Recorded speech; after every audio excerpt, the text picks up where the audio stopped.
Dylan knocked on my front door that Saturday morning, his phone already in his hand like he'd been practicing. I poured his coffee while he explained how my old banking app was clunky and outdated. His fingers danced across his screen, showing me all the fancy features his phone could handle. "Dad, let me just switch your app to my phone," he said, flashing that smile that used to melt my heart when he was 7. "I can help you with transfers and payments, make everything easier." I hesitated. At 73, I'd managed my money just fine for decades. But Dylan kept talking about convenience, about how he worried about me struggling with technology. His voice carried that tone children use when they think their parents are getting fragile. "It's really no trouble," he insisted, already reaching for my phone. "I'll set it up so we both have access. That way, if you ever need help, I'm right there." Something in my chest tightened, but I handed over my phone anyway. Dylan's fingers flew across the screen, logging out of my app, then logging into his device. Within minutes, my banking access lived on his phone instead of mine. I didn't realize I'd just handed him the keys to my life. 2 weeks passed before I noticed anything wrong. I'd stopped checking my account daily once Dylan took over the app, trusting his promise to handle everything. But old habits die hard, and I still received paper statements in the mail. The first missing amount jumped out at me like a slap. $500, transferred out on a Tuesday evening. I stared at the line item, trying to remember authorizing it. Nothing came to mind. I told myself it might be a mistake. Banks made errors all the time. But the following week's statement showed another withdrawal, $300, gone on a Thursday afternoon. Again, no memory of approving anything. My kitchen table became a spread of bank statements as I combed through every transaction. Each withdrawal happened during times when I was either sleeping or watching television, never during our phone calls or visits. The amounts were always round numbers, always during weekdays, always processed through mobile app access. My gut twisted with a familiar ache, the same feeling I'd had years ago when my late wife started forgetting things. But this wasn't about memory loss. This felt different, deliberate. My gut told me Dylan's convenience wasn't for me. Sunday dinner at my house had been tradition for 20 years. Dylan and his wife Emily brought their 2 kids over, and we'd share pot roast and mashed potatoes while the grandchildren told me about school. I waited until dessert to bring up the withdrawals, casual-like, stirring sugar into my coffee while watching Dylan's face. "Say, I noticed some money moved around in my account this week. Did you help me with something I'm forgetting?" Dylan's fork paused halfway to his mouth. His eyes flickered just for a second before that practiced smile returned. "Really? I haven't touched your account, Dad. Are you sure it wasn't automatic payments or something?" His tone was smooth, almost rehearsed. Too smooth. Emily looked up from cutting their youngest daughter's pie, her expression troubled. "I could call the bank for you," he offered, already pulling out his phone. "Sometimes they have technical glitches. Happens all the time with these apps." I nodded and smiled, letting him believe I was buying every word. But inside, something cold and sharp was taking shape. That night, I started planning my quiet investigation. The bank on 5th Street opened at 9 sharp. I was waiting in the parking lot at 8:50, my truck engine ticking as it cooled.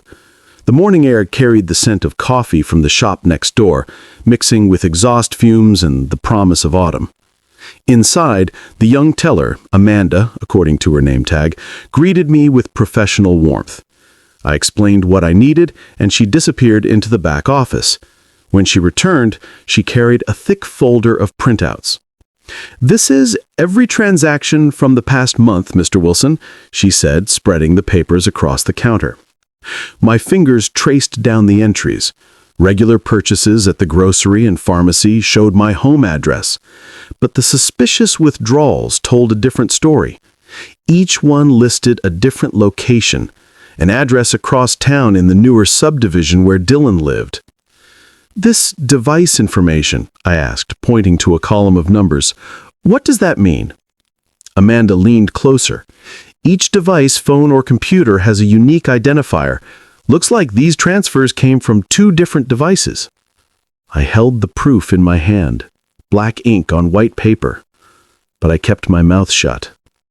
Back home, I spread the bank records across my kitchen table like a detective solving a case. The pattern became clearer with each page I studied. Dylan wasn't being random or careless. He was being methodical. The withdrawals were always small amounts, 200 here, 300 there, just under the threshold that might trigger automatic fraud alerts. He'd researched this, planned it out. The timing was calculated too. Never on weekends when we might talk on the phone, never during his regular visits when I might ask questions, always during weekday afternoons when he knew I'd be napping or running errands. He was testing my attention span, betting on my age and trust, counting on me not to notice small amounts disappearing from an account I rarely checked anymore. Each theft was a calculated risk, small enough to fly under the radar, but frequent enough to add up. Smart, in a way. Diabolical in a way that made my chest ache. I poured myself a glass of water and sat back in my chair, studying the evidence. My son, the boy that I taught to ride a bicycle and helped with homework, had been stealing from me for weeks. I decided to let him dig deeper. Wednesday morning, Dylan stopped by for coffee. He did this sometimes, claiming he was in the neighborhood after dropping the kids at school. I'd always treasured these visits, proof that my grown son still wanted my company. Now, I watched him differently. Noticed how his eyes scanned my mail on the counter, how he positioned himself where he could see my laptop screen, how he steered conversations toward my finances. "I've been thinking about this new investment opportunity," he said, stirring cream into his mug. His wedding ring clinked against the ceramic. "Real estate development project. Should pay off big in 6 months." I raised an eyebrow. "Sounds promising. Where'd you get the capital for something like that?" Dylan's smile never wavered, but Emily shifted in her chair. She'd been quiet all morning, picking at her toast instead of eating. Now she glanced between us with something that looked like guilt. "Oh, savings and some side work. Emily's been picking up extra shifts too. We're really committed to building our future." Emily's face went pale. She excused herself to use the bathroom, leaving us alone. I realized she might be my silent ally. Emily called me 3 days later, her voice barely above a whisper. I could hear children playing in the background, which meant she was calling from home while Dylan was at work. "Mr. Wilson, I need to tell you something," she said. "I've been worried sick about it." I settled into my recliner, already knowing what was coming. "What's on your mind, sweetheart?" "It's Dylan," her voice cracked. "I saw him using your banking app on his phone, late at night, after I thought he was asleep. When I asked him about it, he said you'd asked him to move some money around." The silence stretched between us. I could hear her breathing, quick and shallow with nerves. "But that didn't feel right to me," she continued. "You've always been so careful with your money, and Dylan's been spending more than usual lately, but won't tell me where it's coming from." I closed my eyes. This poor girl was caught between loyalty to her husband and doing what was right. She was probably terrified. "I appreciate you calling me," I said gently. "You did the right thing." "Are you going to talk to him?" I told her I already had a plan in motion. Friday morning found me back at the bank, but this time I visited the branch manager. Helen Martinez had helped me set up accounts when I'd first moved to town 15 years ago. She remembered my late wife, asked after my health, treated me like family instead of just another customer.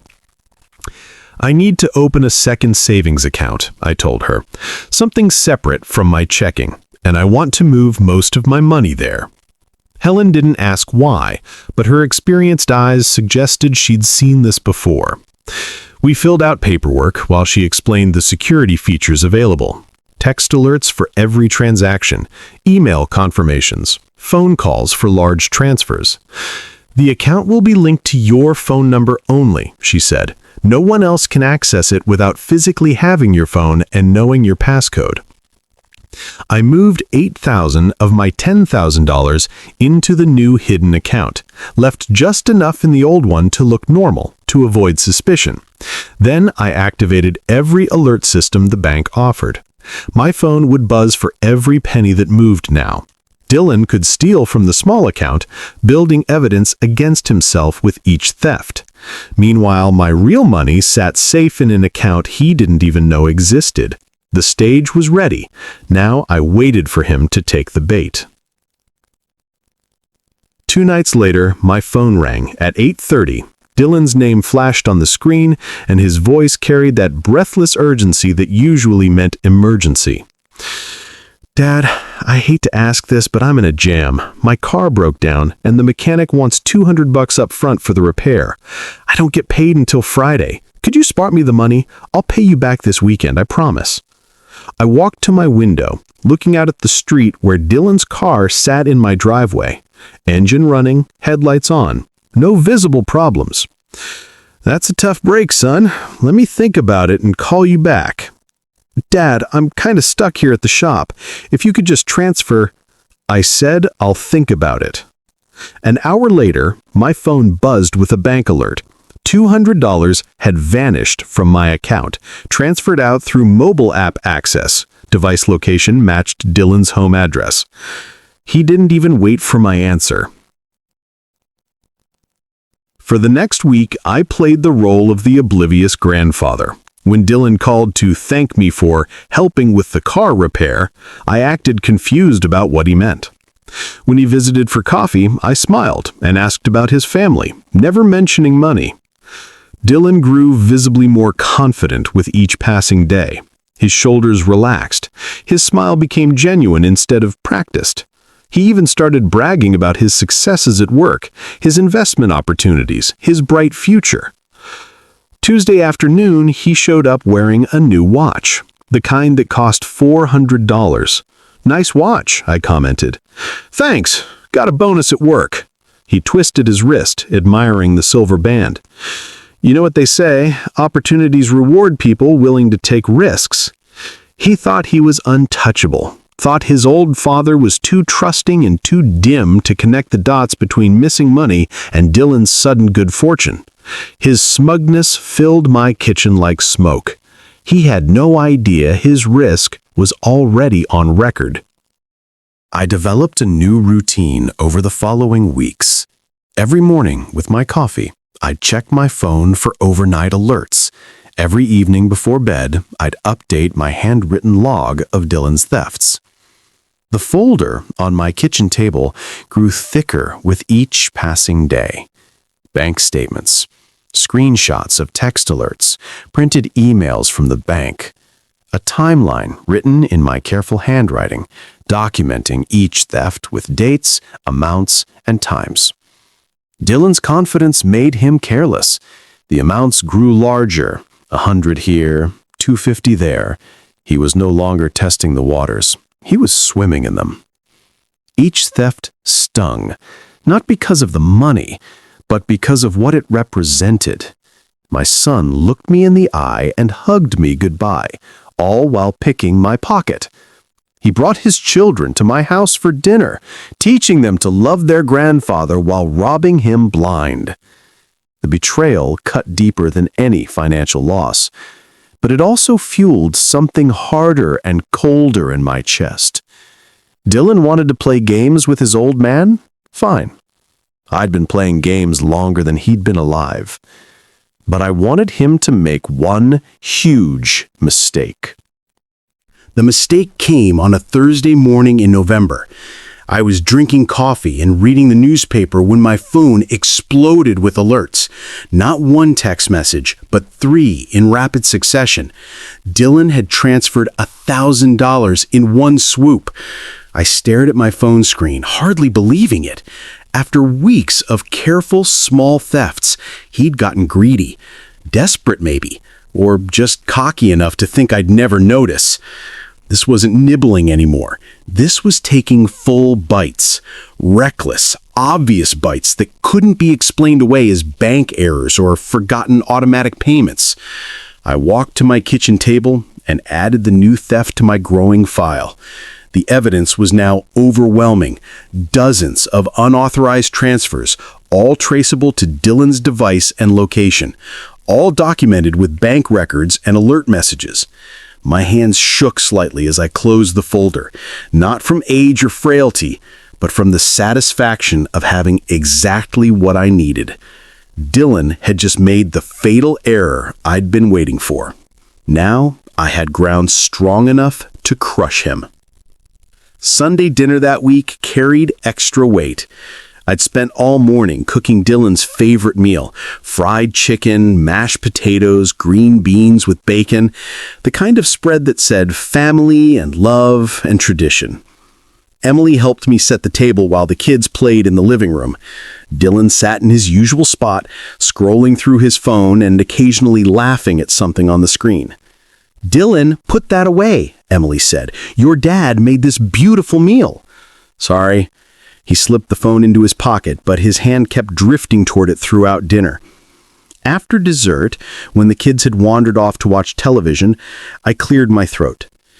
"Son, I've been thinking about updating my will," I said, watching his face carefully. "You know, getting my affairs in order while I'm still sharp enough to make good decisions." Dylan's eyes lit up like Christmas morning. "That's smart planning, Dad. Really responsible." I nodded slowly. "I also wanted to ask, are you still using my banking app sometimes for convenience?" His eyes lit up like Christmas lights. Dylan's face went through several emotions in quick succession. Surprise, calculation, then that familiar, practiced smile. "Oh, I check on it sometimes," he said carefully, "just to make sure everything's running smoothly. You know how technology can be glitchy." I walked to the kitchen and returned with a manila folder, thick with papers. Dylan watched me with growing unease as I set it on the table between us. "I appreciate you looking out for me," I said, opening the folder, "but I wanted to show you something interesting." The first page was a bank statement from September. I'd highlighted every unauthorized transfer in bright yellow. Dylan's eyes moved across the page, and I watched his Adam's apple bob as he swallowed hard. "What's this about, Dad?" I flipped to the next page. October's statement, more yellow highlights. Then November's, including yesterday's $1,000 withdrawal. Each page told the story of systematic theft, documented in black and white. Dylan's hands trembled as he reached for the papers. His jaw tightened, but he still tried to maintain his innocent expression. He lied straight to my face without blinking. "Dad, I can explain," Dylan started, but I held up my hand. "These transfers," I said, pointing to the highlighted entries, "they all came from your phone, your location, during times when I never authorized anything." Dylan's mask began slipping. The confident smile faded, replaced by something desperate and cornered. "Look, it's not what you think," he said quickly. "I was just borrowing the money. I always planned to pay it back. It's like a family loan, right? We're keeping the money in the family." He leaned forward, reaching from my hands across the table. "I've been trying to build something for Emily and the kids, for all of us. Sometimes you have to take risks to get ahead in life." His voice took on a wheedling tone, the same one he'd used as a teenager when caught breaking curfew. "And honestly, Dad, you don't even check your account anymore. You've got more money than you know what to do with. I figured you wouldn't even miss it." I stared at him, this stranger wearing my son's face, trying to justify theft as family financial planning. He didn't know Emily was listening from the kitchen. Emily appeared in the doorway, dish towel still in her hands. Her face was white with shock and something that looked like relief. "Dylan James Wilson," she said, her voice shaking. Are you telling your father you've been stealing from him? Dylan spun around, his chair scraping against the floor. Emily, you don't understand. I understand perfectly. She stepped into the dining room, her composure cracking. I've been working double shifts to keep up with our bills because you told me your paychecks were going to investments. I've been eating peanut butter sandwiches for lunch so we could afford the kids' school supplies. She turned to me, tears starting to flow. Mr. Wilson, I've been covering our rent with my own paycheck because Dylan said his money was tied up in business deals. Emily looked back at her husband with disgust. Tell him, Dylan. Tell your father what you've really been doing with the money. Dylan's mouth opened and closed, but no words came out. His silence was louder than any admission. I stood up from the table, feeling every one of my 73 years in my bones. The weight of betrayal sat heavy in my chest, but underneath it was something harder, something final. Dylan, I said quietly, you have 48 hours. Return every dollar you've stolen or I'm calling the police. His face went through another series of changes. Fear, anger, calculation. Dad, you can't be serious. I'm your son. A son doesn't steal from his father. Dylan stood up, his chair clattering backward. This is ridiculous. It's family money anyway. You're just hoarding it, sitting on it while Emily and I struggled to build a future. That's my future you've been stealing. My security. My trust. The words hung in the air between us. Emily gathered the children from the living room, whispering that it was time to go home. They left quietly, the kids confused, Emily crying, Dylan muttering about how he'd figure something out. I watched them through my front window as they loaded into their car. Dylan's shoulders were rigid with anger, but I could see panic flashing behind his eyes. He didn't realize I'd already taken the next step. Monday morning, I sat in the offices of Peterson & Associates, facing a lawyer named Thomas Peterson. He was younger than I'd expected, maybe 50, with gray temples and the patient manner of someone who'd handled family disasters before. Mr. Wilson, what you've described is textbook financial exploitation, he said, reviewing the folder I'd brought. Your son has committed multiple felonies. We spent an hour documenting everything.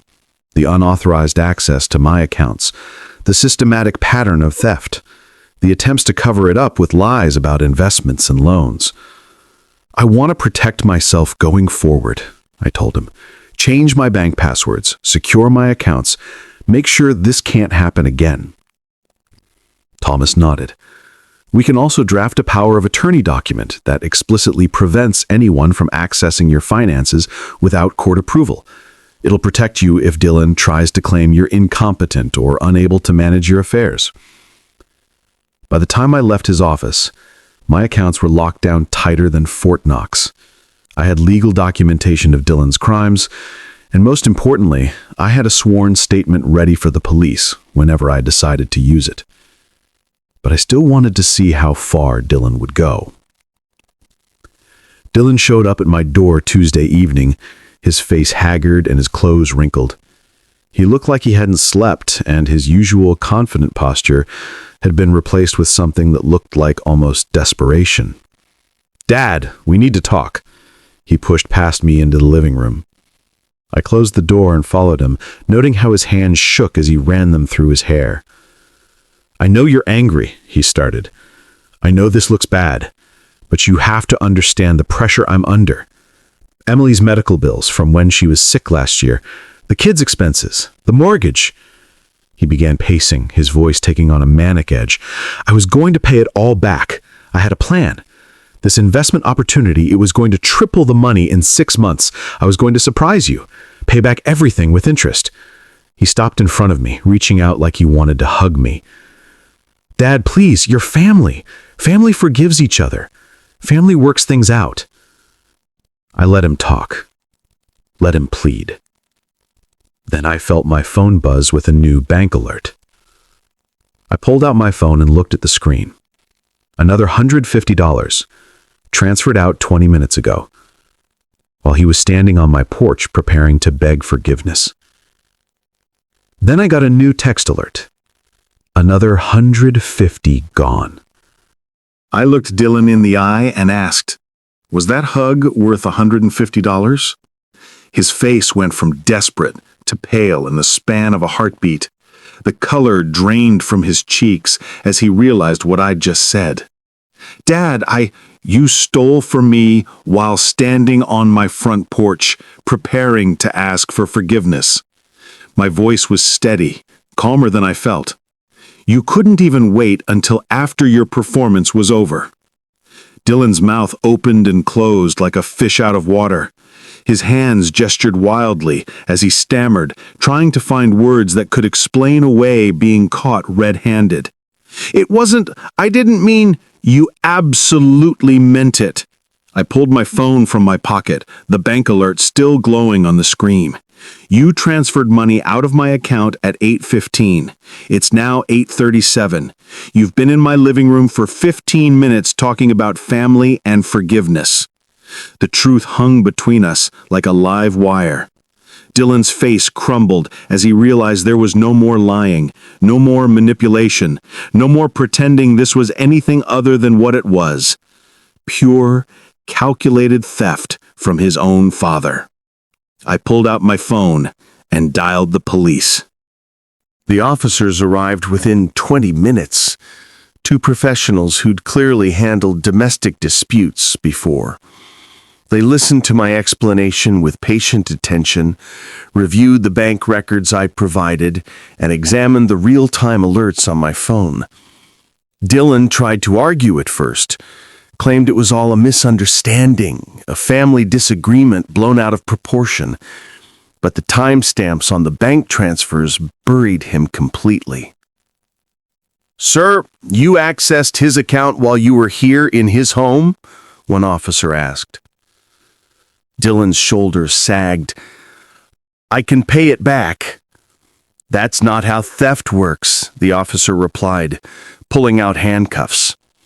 "They read him his rights in my living room, the same room where we'd shared Christmas mornings and birthday celebrations, where he'd brought his children to visit their grandfather, where I'd trusted him with access to my life's savings." As they led him toward the door, Dylan looked back at me with something that might have been pleading or might have been hatred. His head hung low, his expensive watch catching the porch light. Emily stood in the driveway beside their car, the children safely inside with the windows up. She watched her husband get arrested, her face a mixture of shock and something that looked almost like relief. Emily stood frozen, torn between shock and relief. The next morning, Emily knocked on my door. She'd looked like she'd aged 10 years overnight, her eyes red from crying and her usual neat appearance disheveled. "Mr. Wilson, I don't even know what to say," she started, then broke down completely. I made her coffee and let her cry at my kitchen table, the same table where I had confronted her husband just days before. When she'd composed herself enough to speak, the truth came pouring out. "I suspected something was wrong," she admitted. "Dylan's stories never added up. He'd have money for new clothes, but claim we couldn't afford to fix the washing machine. He'd talk about these amazing investment returns, but never show me any paperwork." She wrapped her hands around her coffee mug like it could anchor her. "I confronted him once and he got so angry, accused me of not trusting him, not supporting his ambitions, made me feel guilty for questioning him." I reached across the table and patted her hand. "You're not responsible for what he did, sweetheart." "But I should have done something sooner. Should have called you, should have demanded to see bank statements." Fresh tears started flowing. "I let him isolate me from you because I was afraid of causing family drama." She thanked me for standing firm, It forced the truth into daylight. She also revealed something I didn't expect. Through her tears, Emily told me something that made my blood run cold. "Mr. Wilson, there's more you need to know. Dylan didn't just steal from you. He's been using my credit cards too. Opened accounts in my name without telling me." She pulled out a crumpled envelope from her purse. Credit card statements, 2 different companies, both showing maxed out balances. My stomach turned as I looked at the statements. Dylan hadn't just been stealing from me to supplement their lifestyle. He'd been feeding a gambling addiction that was destroying his family from the inside. "He's been using your money as his safety net," Emily continued. "Every time he lost big, he'd take more from your account to cover our bills so I wouldn't notice the missing money from our budget." The pieces fell into place with sickening clarity. Dylan's sudden confidence, his talk about investment opportunities, his expensive new purchases, all of it funded by theft from his father and identity theft from his wife. My stomach turned. His betrayal ran deeper than I thought. The following week, I sat in Thomas Peterson's office again, this time with a different mission. The lawyer spread new documents across his desk, papers that would reshape everything. "Mr. Wilson, given what we now know about your son's financial crimes, I strongly recommend updating your estate planning," Thomas said.